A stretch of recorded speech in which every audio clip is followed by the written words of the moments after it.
Chapter 1: The Echo in the Dust. The rain in London never just fell, it bled into the limestone, turning the grand facades of the British Museum into weeping monuments of past empires. Inside the basement archives, far from the tourist tracks where the Rosetta Stone held court, Arthur Pendleton adjusted his spectacles. The ambient hum of the dehumidifier was his only companion, a steady, buzzing mantra that kept the damp at bay. Arthur was a man woven from parchment and dust. At 35, his hair was already silvering at the temples, a casualty of countless nights spent under the harsh glare of desk lamps, decoding languages dead for millennia. Today, however, was different. Today, a crate had arrived from an unauthorized excavation site in the Valley of the Kings, a crate that didn't exist on any official manifest. Curious, Arthur muttered, his fingers tracing the rough, splintered pine of the box. With a crowbar, he pried open the lid. Instead of the usual pottery shards or mummified remains of sacred ibises, the crate contained a single, monolithic block of black obsidian, polished to a mirror sheen. But it wasn't the stone that caught his breath, it was what was embedded within it. A mechanical gear, brass-colored and pristine, completely untouched by oxidation, was fused into the center of the pre-dynastic rock. It defied every law of geology and archaeology. Obsidian took millions of years to form. Brass was an alloy discovered by humans barely a few thousand years ago. As his fingertips brushed the cold metal, a sudden, violent jolt of static electricity surged up his arm. The gear didn't just sit there, it clicked. A low, rhythmic thrum vibrated through the floorboards of the basement, a sound like a giant mechanical heart waking from a deep, epic-long slumber. The shadows on the wall seemed to stretch and warp, twisting into shapes that resembled futuristic cityscapes and ancient ziggurats simultaneously. Arthur pulled his hand back, gasping. His watch, a mechanical heirloom from his grandfather, had stopped. The second hand was spinning backward, furiously, a silver blur. What in God's name? He whispered. He wasn't alone. In the corner of the room, the shadows detached themselves from the wall. A figure stepped forward, cloaked in a fabric that seemed to absorb the ambient light. The stranger held a strange, cylindrical device that hummed with a pale blue light. "You shouldn't have touched that, Mr. Pendleton," a voice echoed, cold and resonant. Now, the timeline is bleeding. Chapter 2: The Midnight Order. The air in the basement archives grew suffocatingly cold, the kind of chill that didn't just touch the skin but settled deep within the marrow of the bone. Arthur stood frozen, his hand still hovering near the ticking obsidian artifact. The stranger in the cloaked garb stepped fully into the dim perimeter of the desk lamp, the pale blue light from his cylindrical device casting long, skeletal shadows across the rows of ancient texts. "Who are you?" Arthur's voice cracked, the centuries of academic composure evaporating in an instant. "How do you know my name?" "Names are a currency that depreciates quickly where you are going, Mr. Pendleton," the stranger replied. His voice lacked any distinct accent, sounding flat, mechanical, and perfectly synchronized. "I am Agent Vance of the Midnight Order. And you have just committed a Class A temporal infraction." Arthur blinked, trying to ground himself in reality. He was a historian. He dealt with the dead, with the static, unmoving relics of the past. This was madness. Infraction? I am the senior curator of this department. I am cataloging a delivery. A delivery that was intercepted 3 weeks from now in a future that no longer exists because you just activated its anchor, Vance interrupted. He raised the cylindrical device. The blue light flared, humming at a frequency that made Arthur's teeth ache. "Step away from the obsidian." Slowly. Before Arthur could move, the heavy oak door of the archive shattered inward. The explosion wasn't loud, but the force of it sent a shockwave of splinters and dust ripping through the room. Arthur threw himself behind a heavy iron filing cabinet as a flurry of suppressed gunfire chewed through the air. The sharp thwip-thwip-thwip of high-velocity rounds tore into the cardboard boxes of centuries-old manuscripts, sending a snowstorm of shredded history raining down upon the floor. "Secure the anchor. Eliminate the anomaly," a woman's voice barked from the ruined doorway. Vance spun around, his cylindrical device flashing blindingly. A barrier of shimmering, distorted air materialized in front of him, catching the incoming bullets and dropping them harmlessly to the ground like lead pebbles. But he was outnumbered. 3 figures clad in matte black tactical gear, their faces hidden behind reflective visors, advanced into the room with terrifying precision. "Damn it," Vance hissed, his mechanical composure cracking. He glanced at Arthur, then at the pulsating gear in the stone. "The linearists found us." Arthur cowered, his heart hammering against his ribs like a trapped bird. Through the gap between the cabinet and the wall, he watched the impossible unfold. One of the tactical soldiers fired a weapon that emitted a localized burst of localized gravity, pulling Vance's air barrier apart. Vance was thrown backward, crashing into a shelf of Roman pottery, shattering artifacts that had survived millennia. The leader of the strike team, the woman, marched toward the obsidian block. She reached into her vest for a containment unit, but as she drew closer, the artifact pulsed again. The brass gear spun faster, emitting a high-pitched whine that resonated with the metal fillings in Arthur's teeth. Suddenly, a hand grabbed Arthur's collar from behind, dragging him backward through the dark, narrow alleys of the archive shelves. Arthur gasped, ready to fight, but a hand clamped firmly over his mouth. "If you want to live past the next 2 minutes, you need to shut up and run," a sharp whisper hissed in his ear. Arthur looked up. It wasn't one of the soldiers, nor was it Vance. It was a woman with short, violently cropped dark hair, wearing a grease-stained leather jacket and a pair of modern tactical trousers. Her eyes were wide, wired with adrenaline and a dangerous spark of intelligence. She released her grip on his mouth, grabbed his arm, and hauled him to his feet. "I'm Elena. And you are the idiot who just broke the prime timeline." "I didn't break anything," Arthur hissed back as they sprinted through the labyrinth of shelves toward the service elevator. "The box just arrived. It was on the manifest." "It wasn't on the manifest, Arthur, I put it there," Elena said, pulling a heavy, custom-built pneumatic pistol from her jacket. She turned and fired a steel cable at the heavy double doors they had just exited, jamming the handles together just as the black-clad soldiers rounded the corner. "I've been tracking that obsidian block from a dig site in Abydos for 3 months. It's a temporal battery, and you just short-circuited it." "A temporal battery? Like, time travel?" Arthur's brain refused to process the words. "That's theoretically impossible. The paradox constraints alone are currently trying to eat London," Elena finished for him, shoving him into the service elevator and slamming her palm against the button for the roof. "Look at your hands, historian." Arthur looked down. He gasped. His hands were translucent. He could see the structural steel beams of the elevator shaft right through his palms, shifting and blurring like a poorly tuned television set. The skin on his arms was flickering between the pale flesh of his 35-year-old self and the wrinkled, spotted skin of an old man. "What is happening to me?" he panicked, clutching his chest, feeling his heartbeat stuttering in 2 different tempos. "You're desynchronizing," Elena said, her fingers flying over a small, handheld terminal connected to her wrist. "When you touched the gear, you became the focal point of the temporal bleed. Right now, history is trying to decide whether you were born in 1991, 1891, or not at all. The Midnight Order, those guys who just shot up your office, their job is to erase the anomaly to fix the leak. And guess what? You're the anomaly."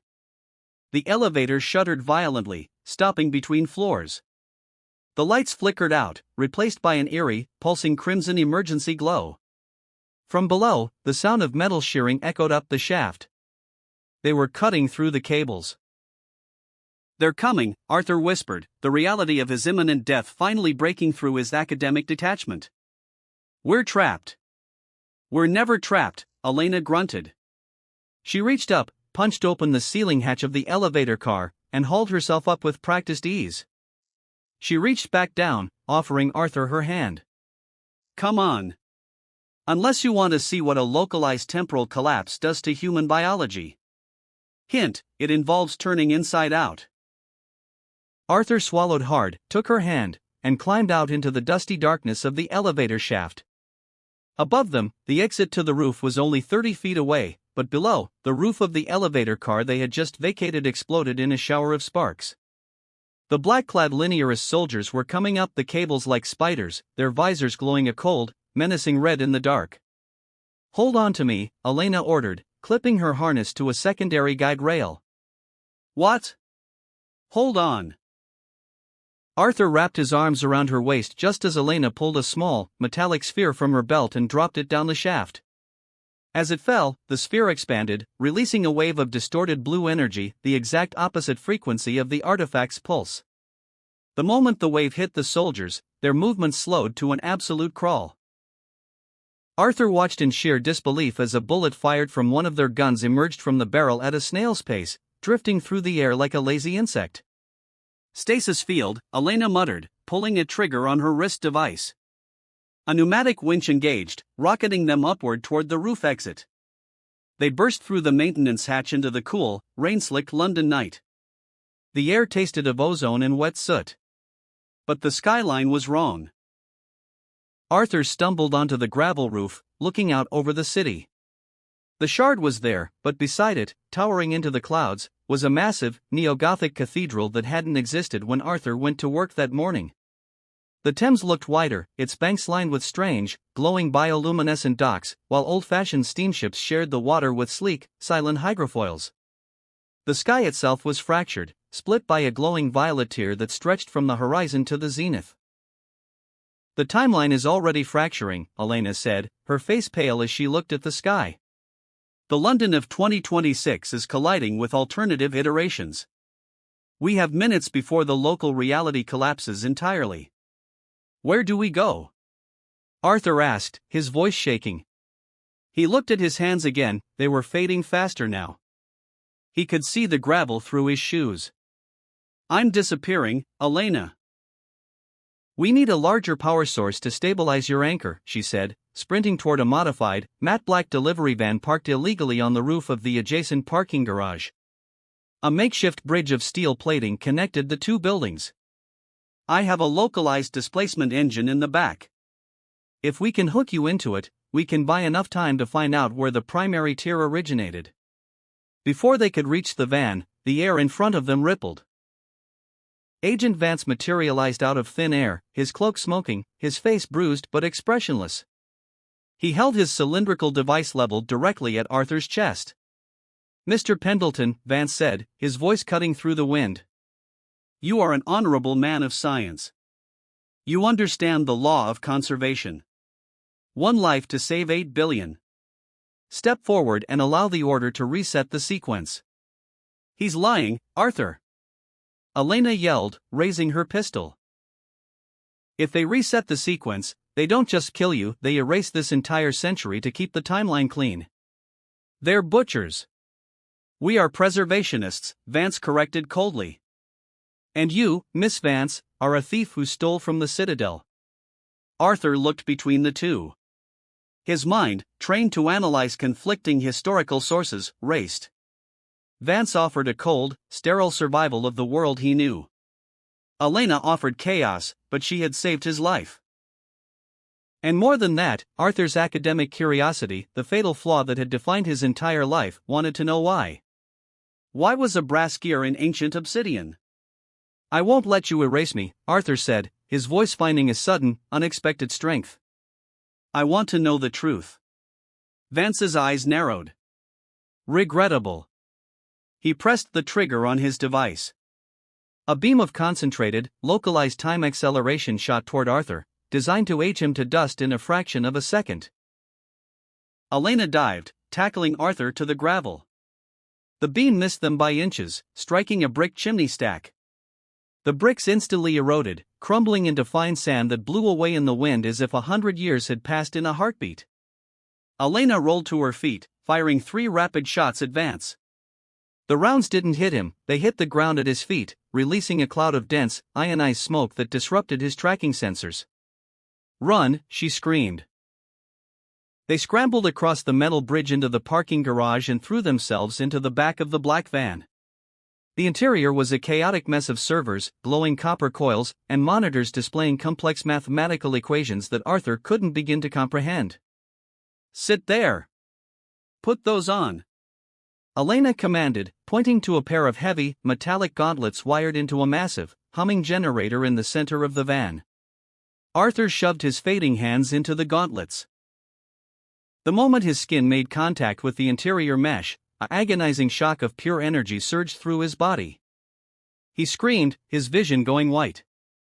"Hold on!" Elena shouted over the roar of the generator as she leaped into the driver's seat and threw the van into reverse. "I'm charting a course out of this era. The anchor is failing, we have to jump."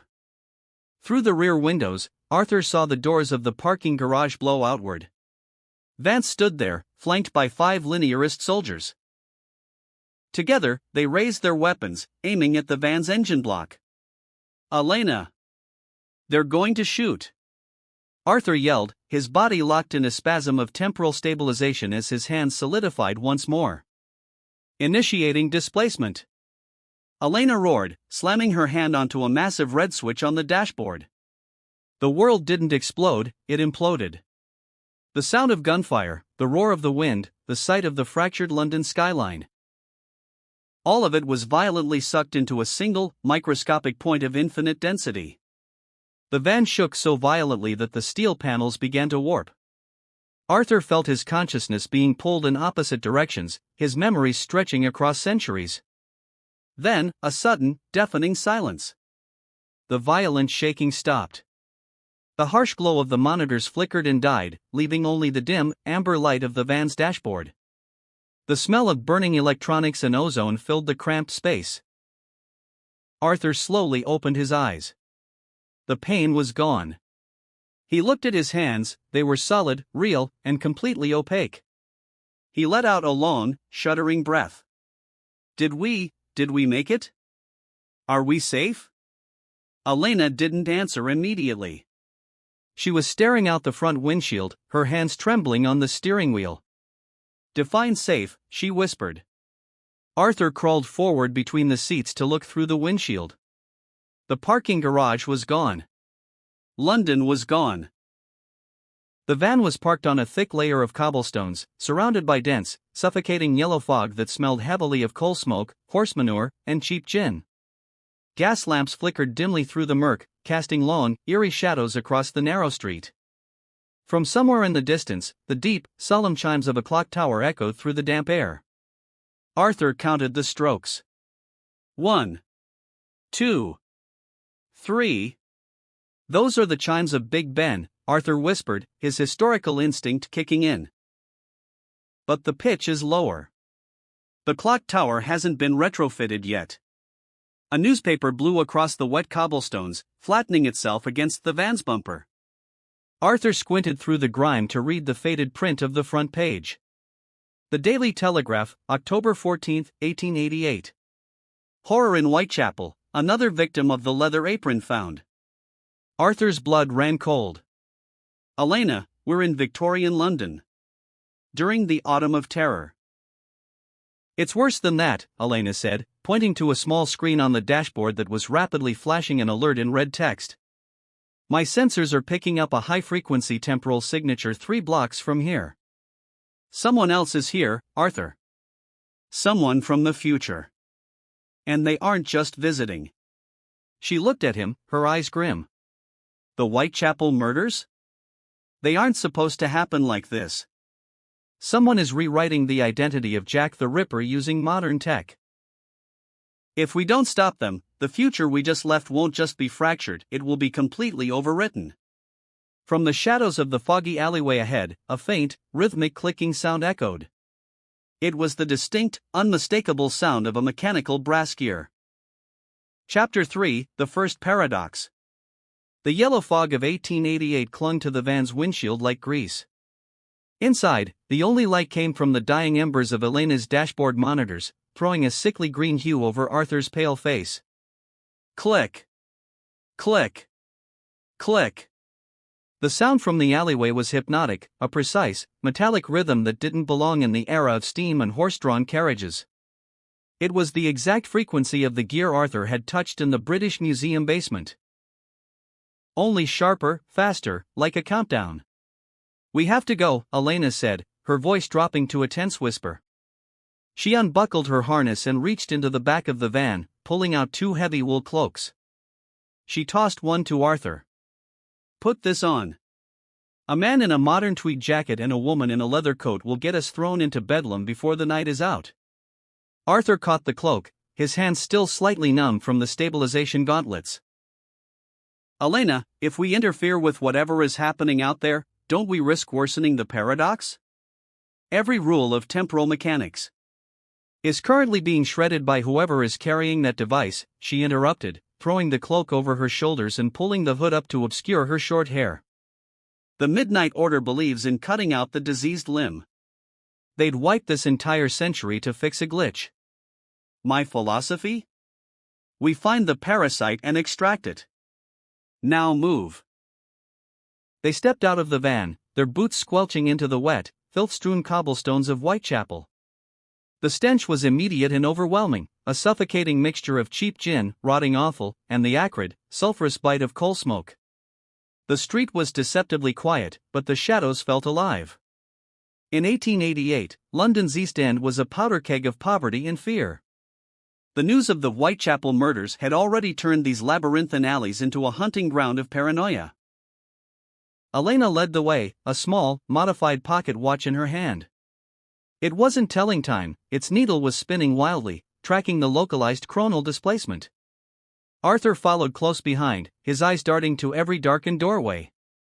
As a historian, he had read hundreds of texts on Victorian London, but reading about the squalor was nothing compared to the visceral reality of breathing it in. They turned a corner into a narrow passageway known as Mitre Square. The gas lamps here were broken, leaving the cobblestones illuminated only by the faint, diffused moonlight filtering through the smog. The clicking sound stopped. "It's close," Elena whispered, her hand moving to the pneumatic pistol hidden beneath her cloak. "Very close." Arthur stepped on something soft and wet. He looked down, his breath hitching in his throat. In the dim light, he saw the silhouette of a body crumpled against a brick wall. A dark, viscous pool was spreading outward from beneath the fabric of her long skirt. "Oh, God," Arthur breathed, stumbling backward. "It's Catherine Eddowes. This is October 14th, wait, no. The historical date for her murder was September 30th. We're 2 weeks late. The timeline has already shifted." "Look closer, Arthur," Elena said, kneeling by the body. She didn't touch the woman, but she pulled out a small blue light scanner. As the beam washed over the victim, it revealed something horrifying. The wounds weren't made by a hunter's knife or a surgical scalpel, as the historical files suggested.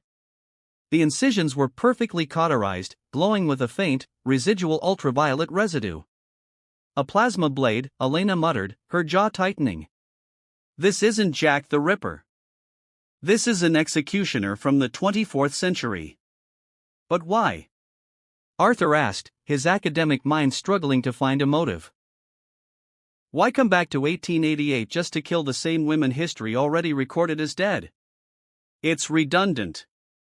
"Because it's not about the women," a smooth, cultured voice echoed from the deep shadows at the far end of the square. "It's about the resonance." A man stepped forward out of the fog. He was dressed impeccably in the attire of a Victorian gentleman, a silk top hat, a tailored wool overcoat, and a silver-headed cane. But beneath the brim of his hat, his eyes were covered by a sleek, wrap-around silver visor that flashed with lines of scrolling data. In his right hand, he held a silver cylinder. A 3-inch blade of humming, white-hot energy extended from its tip. "Who are you?" Elena demanded, leveling her pistol at him. "You're not Midnight Order." "The Order? Those bureaucratic janitors?" The gentleman laughed, a dry, humorless sound. "No, Miss Vance. I am a collector. My name is Dr. Jonathan Cross. And I am composing a masterpiece." Cross raised his cane. The silver head opened like a mechanical flower, revealing a small lens. Before Elena could pull her trigger, a blinding flash of crimson light erupted from the cane. The blast hit the cobblestones between them, exploding in a shower of sparks and throwing Arthur and Elena in opposite directions.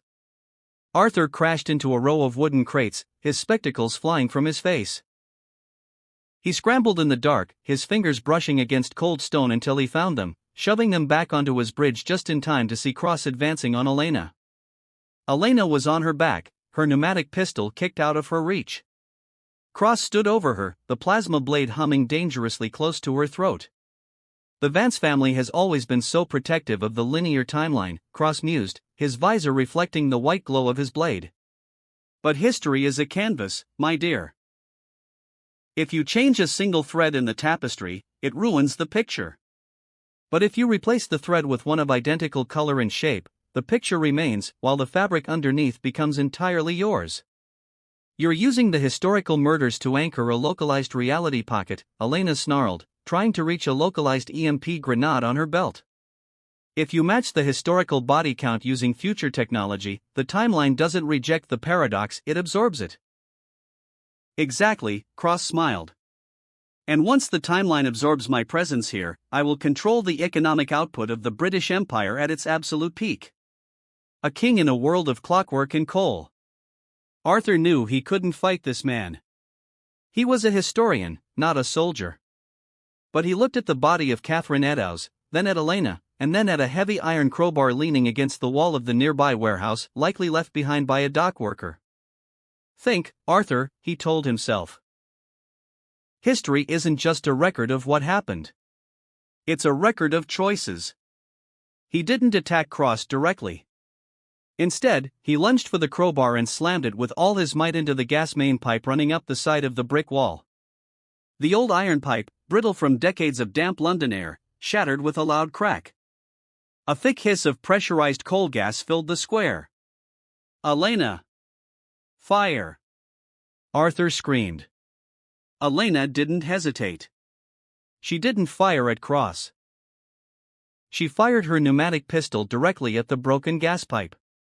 The spark from the metal projectile hitting the iron ignited the escaping gas instantly. A massive fireball erupted, tearing through Mitre Square. The force of the explosion blew Cross backward, his silk hat flying into the flames. The plasma blade sputtered and died as the thermal shock wave disrupted its containment field. Curse you, textbook worm! Cross roared through the smoke, his face scorched, his aristocratic demeanor entirely shattered. He reached for a heavy brass device on his belt, the source of the clicking sound. He twisted the dial. A sphere of localized, distorted light enveloped him. A second later, with a sound like a vacuum collapsing, he vanished into thin air. The fire from the gas main was still roaring, illuminating the square in a violent orange glow. From down the street, the shrill wails of police whistles began to echo through the fog. The Metropolitan Police were coming. Elena scrambled to her feet, coughing through the smoke. She grabbed Arthur's arm, pulling him toward the alley where they had parked the van. We have to go. Now. The local authorities cannot see us, or this vehicle. They threw themselves into the van just as the first lanterns of the London constables rounded the corner into Mitre Square. Elena slammed her hand onto the primary console, restarting the displacement engine. The copper coils began to hum again, but the sound was rougher now, straining under the damage from the previous jump. Did we stop him? Arthur asked, his chest heaving as he stared at the roaring flames through the rear window. We stopped him from completing the anchor tonight, Elena said, her fingers flying across the terminal as she calibrated their next jump. But he's still out there, jumping through the fractures. The device he used, it wasn't just a personal displacer. It was a tethered unit. Tethered to what? Elena looked at the monitor, where a map of the timeline was being drawn in real time. The red lines of corruption were spreading away from 1888, stretching backward into the deep past. He's tracing the origins of the artifacts, Elena said, her face grim. He's going back to the source of the brass gears. If he captures the original manufacturing site, he won't just rewrite a few decades of British history, he'll own the entire foundation of human civilization. The monitor stabilized, locking onto a new set of coordinates. The text displayed on the screen was written in cuneiform script, translated by the ship's computer into a single, terrifying destination. Coordinates locked, UR, Mesopotamia, 2500 BCE. Hold on, Arthur, Elena said, her hand hovering over the red switch. We're going to the Bronze Age. Arthur closed his eyes as the van began to vibrate, the modern world dissolving once more into the infinite, terrifying expanse of time. Chapter 4: The Bronze Dawn. The suffocating smell of coal smoke and Victorian filth vanished in an instant, replaced by a heat so fierce it felt like stepping into an open kiln. The van rocked violently as its tires plunged from solid cobblestones into deep, loose sand. Outside the windshield, the dense London fog was gone. In its place was a sky of blinding, unobstructed sapphire, dominated by a sun that scorched the earth with merciless intensity. The temperature inside the vehicle spiked immediately, the air conditioning system letting out a pathetic, dying whine before cutting out entirely. Arthur gasped, coughing as the dry, dust-laden air filled his lungs. He wiped a layer of sweat from his forehead and looked out. They were parked on the crest of a massive sand dune. Below them, stretching across a vast alluvial plain fed by the shimmering waters of the Euphrates, lay the ancient city of Ur. But it was not the Ur of Arthur's textbooks. The great ziggurat, instead of being a simple monument of mud brick and bitumen, was crowned with an impossible superstructure. Towering spires of polished white stone rose from its upper terraces, laced with intricate veins of glowing copper. Massive, sail-like structures made of reflective metallic fabric spun slowly in the desert breeze, capturing the sunlight and channeling it into the base of the temple through thick, humming cables. "My God," Arthur whispered, pressing his hands against the glass. "This is 2500 BCE. It's the early dynastic period of Sumer, but this technology, it's completely unhistorical." "It's not just unhistorical, it's a temporal tumor," Elena said, her fingers flying across her fried console. "Look at the chronal readings. The distortion here is 10 times worse than in London. Cross didn't just come here to hide, he's already established a foothold." She checked a monitor that was flickering wildly. "The localized displacement engine in the van is overheating. The radiator is choked with desert sand, and the battery is down to 15%. If we don't find a way to recharge it using the local grid, whatever that grid is, we're stranded here forever."